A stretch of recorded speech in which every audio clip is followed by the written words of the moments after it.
Hello students, welcome to biology class, and today we are going to start with the new topic of life processes, that is respiration. Before starting this topic, you concentrate on this activity. That here we have taken two test tubes and lime water is there in these two test tubes. Equal quantity of lime water is taken in these two test tubes. In one test tube we have fitted this pitchkari from which the external air or the air from the atmosphere will enter into the test tube, and in the other test tube air is blown by a person. Now by this pitchkari, the air from the environment comes and mixes with lime water, and from here when a person blows the air, it mixes with the lime water. And you all have done in chemistry also that lime water turns milky with the mixing of the carbon dioxide. What we will observe, that the lime water of this test tube where a person exhaled the air, it quickly turns milky, and here the lime water, it will turns milky with the time.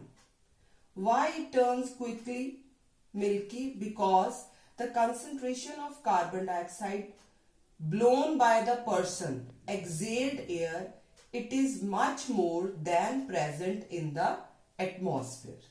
So from here we conclude that carbon dioxide is produced during respiration. Oxygen is inhaled and carbon dioxide is produced. Now we come to this topic, that what is respiration? Respiration is a biochemical process of oxidation of glucose to release energy. Respiration, it is of two types. One is the aerobic respiration, and other is the anaerobic respiration. Aerobic respiration, it takes place in the presence of oxygen, and anaerobic respiration, it takes place in the absence of oxygen. Now, how the glucose, it gets broken down by the different pathways. Here you can see in glucose, it gets broken down into pyruvate. This is the first step in the respiration, which is common for both aerobic and anaerobic respiration. And where it takes place? It takes place in the cytoplasm. Then there are different pathways how this pyruvate gets broken down. In the absence of oxygen, that means anaerobic respiration, in the absence of oxygen in the yeast, it breaks down into ethanol, carbon dioxide, and energy is released. The second pathway is that in the lack of oxygen in our muscle cells, it breaks down into lactic acid and energy is released during this step also.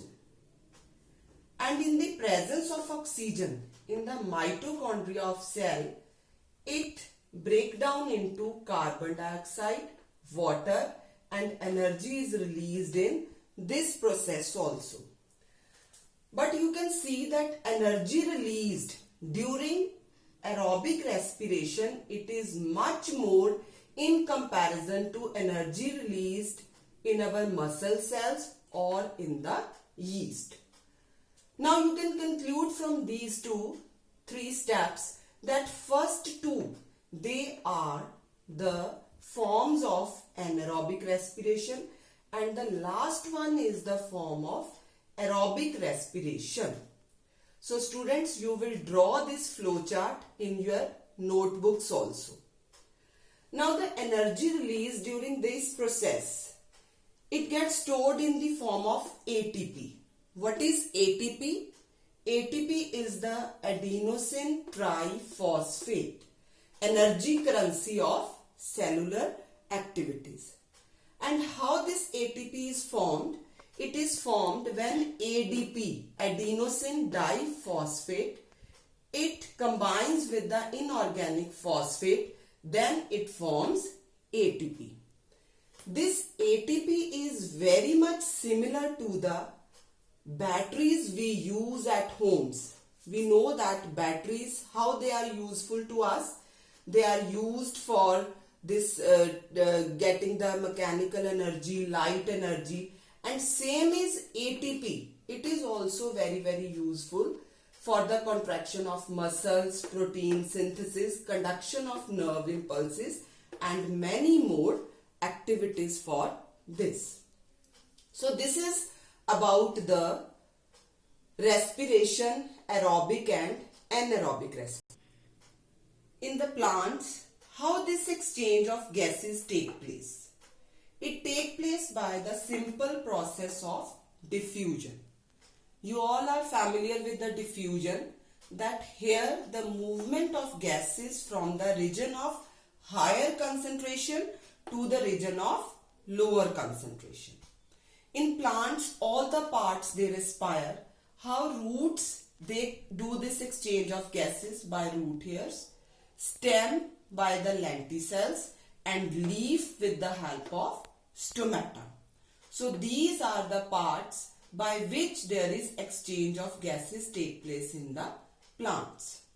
You all are familiar with the photosynthesis you have done in the topic nutrition. But respiration and photosynthesis, they are complementary as well as exactly opposite processes. How they are opposite processes? In the respiration, we see that this is the food in the form of glucose. With the help of oxygen, it breaks down into carbon dioxide, water, and energy is produced. And what happens in the photosynthesis? Carbon dioxide, water, they get combined in the presence of sunlight in the chlorophyll pigment, and they form this food, and oxygen is released during this process. So photosynthesis, it is an anabolic process where the complex substances they are synthesized, and respiration, it is a catabolic process where the complex substances they get break down into the simpler components. Now you can see that in the plants, respiration, it take place day night 24 hours, but photosynthesis, it take place only in the presence of sunlight. So that's why it is saying that we should not sleep under the tree at night.